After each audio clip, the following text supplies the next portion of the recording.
नमस्कार मित्रों, आज हम कक्षा 12 एंड 12 की एग्रीकल्चर केमिस्ट्री के बारे में चर्चा करेंगे।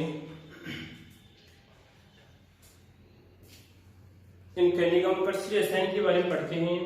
तो कृषि रसायन में आज के हम अगर 2 साल पहले की बात करते हैं तो जो आपकी स्पेशल केमिस्ट्री, बायो केमिस्ट्री और जो कृषि रसायन की दोनों एक ही थे। कृषि रसायन और हम बात करते हैं बायो केमिस्ट्री आपकी एक ही थी, परंतु कि एग्रीकल्चर वाले विद्यार्थियों को ध्यान में रखते हुए अलग से ये बात करते हैं जो आपकी बायो केमिस्ट्री थी, ये बात करते हैं एग्रीकल्चर से संबंधित केमिस्ट्री बात करते हैं, उसे एग्री रसायन कहते हैं। क्या कहते हैं? सॉरी, बात करते हैं यहाँ पर कृषि रसायन कहते हैं। ठीक है, तो कृषि रसायन इसमें जो संबंधित रहेगी आपकी, केवल हम बात करते हैं कि अधिकतर जो आपके टॉपिक हैं वो मिट्टी से संबंधित है कि किस प्रकार से मान लीजिए कोई भी पौधा है मिट्टी के अंदर जो ग्रोथ कर रहा है, वृद्धि कर रहा है, किस परिस्थिति के अंदर या किसी कंडीशन के अंदर वो बात करते हैं अधिक से अधिक वृद्धि करें, इसकी हम जानकारी या बात करते हैं किसमें पढ़ेंगे, हम एग्री रसायन पढ़ेंगे। ठीक है, उसके बाद में हम बात करते हैं कि यहाँ पर जो आपके टॉपिक दे रखे हैं, कुछ टॉपिक आपके या एक दो लास्ट लेसन आपके दुख से संबंधित है। ठीक है, अलग अलग टॉपिक डिवाइड करेंगे। तो आज हम जो पढ़ेंगे टॉपिक है या जो लेसन पढ़ेंगे वो रहेगा हमारा मृदा कोलाइड्स। क्या रहेगा? मृदा कोलाइड्स। ठीक है, क्या रहेगा? मृदा कोलाइड्स रहेगा। ठीक है, अगर यहाँ पर इस 12th की केमिस्ट्री को 11th के साथ जोड़ते हैं तो 11th की केमिस्ट्री और 12th की केमिस्ट्री में अंतर है। ठीक है, 11th की केमिस्ट्री 12th की केमिस्ट्री की बात करते हैं, 11th की अपेक्षा थोड़ी बहुत क्या आपकी सरल है। ठीक है, तो यहाँ पर जो इसका आपके जो मृदा कोलाइड्स है, ठीक है, तो मृदा के बारे में आप इससे जानते हो कि ठीक है, जो आप एग्री उसमें पढ़ते हैं। ठीक है, अब यहाँ पर बात करते हैं कि इसी कोलाइड्स की बात करते हैं, इसकी बात करते हैं कोलाइड शब्द की बात करते हैं कि कोलाइड शब्द क्या होता है, इसकी उत्पत्ति कौन सी भाषा से हुई। तो हम बात करते हैं कि इसी कोलाइड शब्द की उत्पत्ति ग्रीक भाषा से, कौन सी भाषा से हुई है? ग्रीक भाषा से मानी है। कोलाइड शब्द की उत्पत्ति ग्रीक भाषा से हुई है। कौन सी भाषा से हुई है? ग्रीक भाषा से। तो इस बात को याद रखें, क्योंकि अगर हम इस टॉपिक को देखते हैं, बात करते हैं, इस शब्द को देखते हैं, क्योंकि जेड के आधार पे देखते हैं तो भी आपका मोस्ट है, क्योंकि क्वेश्चन आ सकता है कि मृदा कोलाइड्स में कोलाइड शब्द की उत्पत्ति कौन सी भाषा से हुई है। ठीक है, तो कौन सी भाषा से हुई है? आपकी ग्रीक भाषा से हुई। ठीक है, अगर अब हम इसका शाब्दिक अर्थ देखते हैं, क्या देखते हैं? इसका शाब्दिक अर्थ देखते हैं, तो यहाँ पे इसकी बात करें क्या रहेगा? इसका कोला प्लस आर्ट्स। क्या रहेगा? Cola plus arts. ठीक है, तो यहां पर बात करते हैं कि कोला का अर्थ क्या होता है और आर्ट्स का अर्थ क्या होता है। तो कोला का अर्थ होता है गोंद। क्या होता है? गोंद होता है।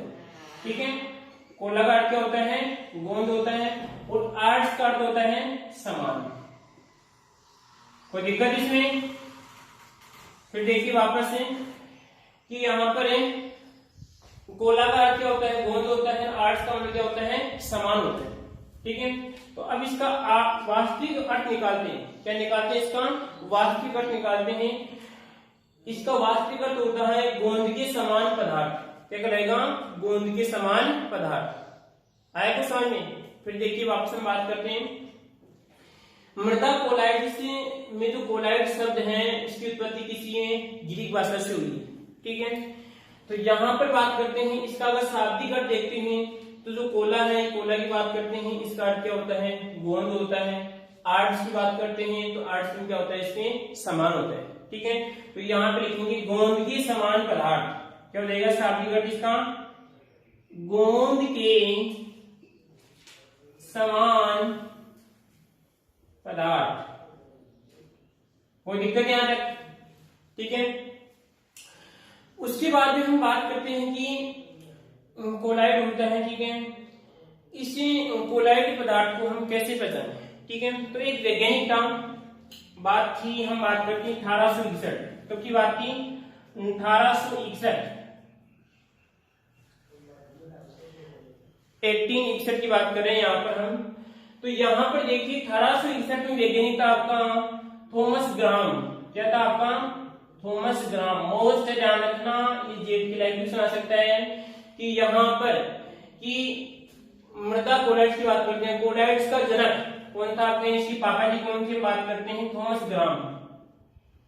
क्या था आपका? थॉमस ग्राम। कोई दिक्कत इसमें? उसने क्या किया कि जो जल में मिले पदार्थ थे, जो जल में मिले पदार्थ थे, तो जल में मिले पदार्थों को उसने जंतु झिल्ली, किस पे? जंतु झिल्ली के आधार पर, जंतु झिल्ली के आधार पर दो भागों में विभाजित किया। जंतु झिल्ली के आधार पर दो भागों में विभाजित किया। ठीक है, तो उसने क्या किया कि जो आपकी इस प्रकार जंतु झिल्ली की, ठीक है, बहुत बारीकी से होती है। क्या होती है? बहुत बारीक झिल्ली होती है। ठीक है, तो उसने क्या किया, जो जल में मिले पदार्थ थे, उन जल में मिले पदार्थों को जंतु झिल्ली पे गिराया। ठीक है, और उसने विश्लेषण किया कि वे पदार्थ तो जंतु झिल्ली पे क्या हो जाते हैं? विकसित हो जाते हैं। जैसे मान लीजिए कोई पदार्थ गिरा और जंतु झिल्ली पे इस प्रकार क्या हो जाते हैं? विकसित हो जाते हैं, या बात करते हैं इस प्रकार नीचे आ जाते हैं, फैल जाते हैं। अगर हम सीधी भाषा में बात करते हैं कि जो जंतु झिल्ली पे, कौन सी झिल्ली पे बात करते हैं आपकी? ये आपकी जंतु झिल्ली है। ठीक है, इस जंतु झिल्ली पे इस प्रकार फैल जाते हैं। जैसे हम बात करते हैं, आपको कोई फर्श होता है। ठीक है, अगर फर्श पे हम कोई पानी गिराते हैं, अगर पानी इस प्रकार फैल जाता है, पानी इस प्रकार फैल जाता है। ठीक है, तो उन पदार्थों को उसने क्या नाम दिया? जो विकसित हो जाते हैं, जो विकसित हो जाते हैं या फैल जाते हैं,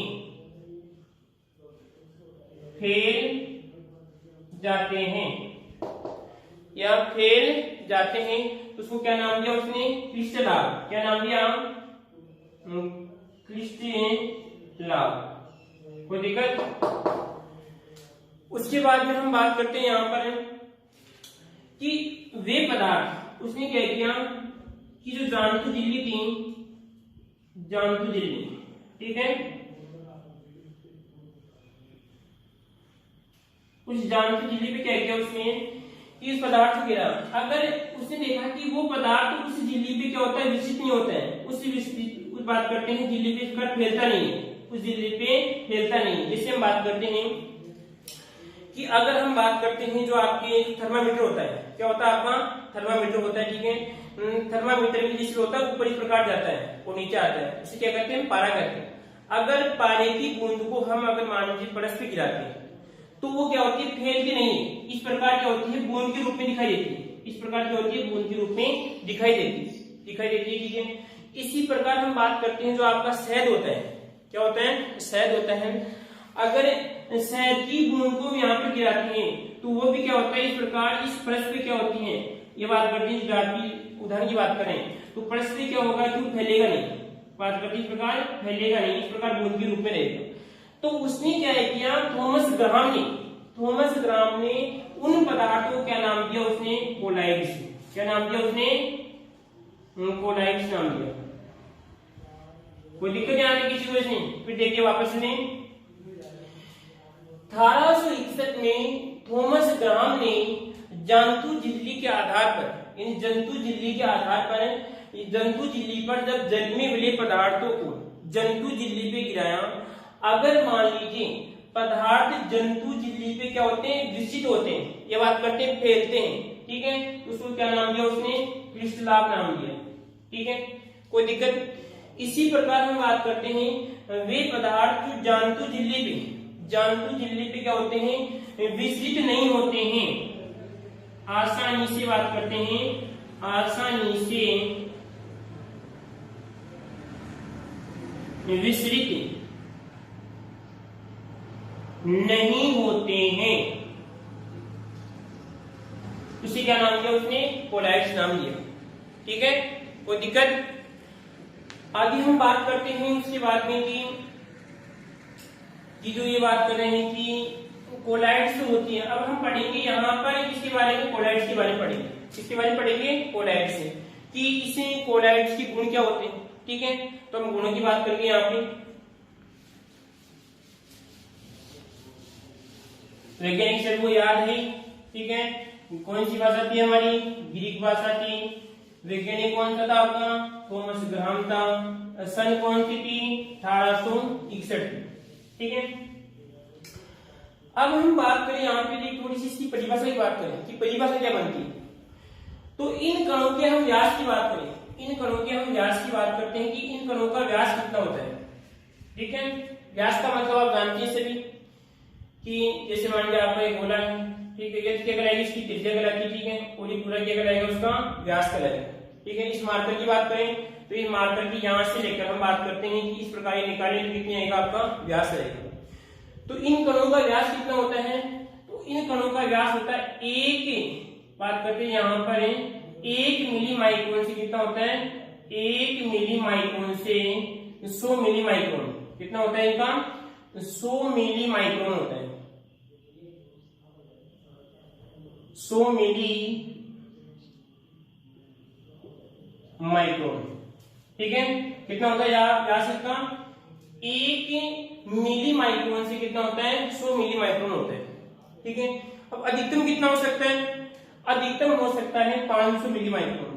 कितना हो सकता है, 500 मिली माइक्रोन हो सकता है अधिकतम, 500 मिली माइक्रोन। कोई दिक्कत आ किसी को इसमें, क्वेश्चन आ सकता है। जैसे हम बात करते हैं आपके, अगर एपिसोड की बात करें या आपके जेड की बात करते हैं कि कोलाइड्स की कणों का व्यास कितना होता है, 1 से 500 मिली माइक्रोन। कितना होता है, 1 से 500 मिली माइक्रोन होता है। ठीक है, अधिकतम कितना होता है, 500 मिली माइक्रोन होता है।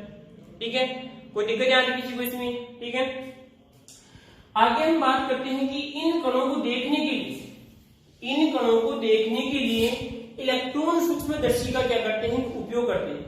जो हमारी साधारण सूक्ष्मदर्शी होती है, जो हमारी क्या होती है, साधारण सूक्ष्मदर्शी बात करते हैं, उससे हम इन कणों को देख नहीं सकते। इसलिए इन्हें देखने के लिए क्या करते हैं, देखने के लिए इलेक्ट्रॉन सूक्ष्मदर्शी का क्या करते हैं, हम उपयोग करते हैं। तो ये भी अपने आप में क्वेश्चन है, अपने आप में क्वेश्चन है। क्वेश्चन इस प्रकार आ सकता है कि कोलाइड्स कणों को देखने के लिए किसका उपयोग किया जाता है, इलेक्ट्रॉन सूक्ष्मदर्शी का क्या करते हैं, उपयोग करते हैं। कोई दिक्कत इसमें, परिभाषा क्या बनेगी, अब परिभाषा क्या बने इसकी, तो यहाँ पे देखिए, वे जल में विलय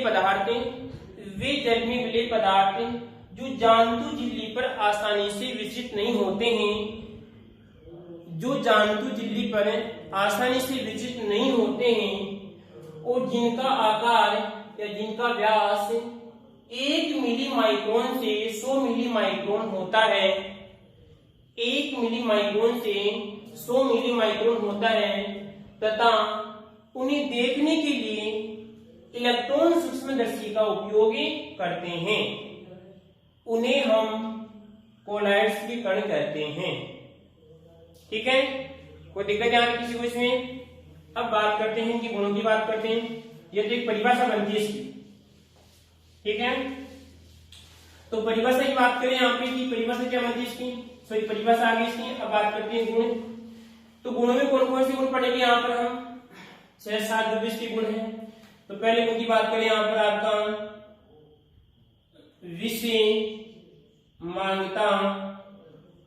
विषमांगिता या जो भी आपकी विषमांगिता, उसके बाद में कहलाएगा विषमांगता आएगा आपका। ठीक है, विषमांगता कहलाएगा।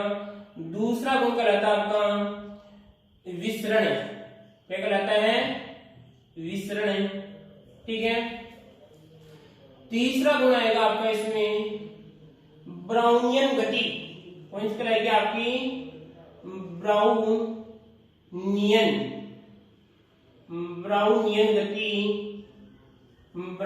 गति। ठीक है, उसके बाद में चौथा कहलाएगा आपका आवेश,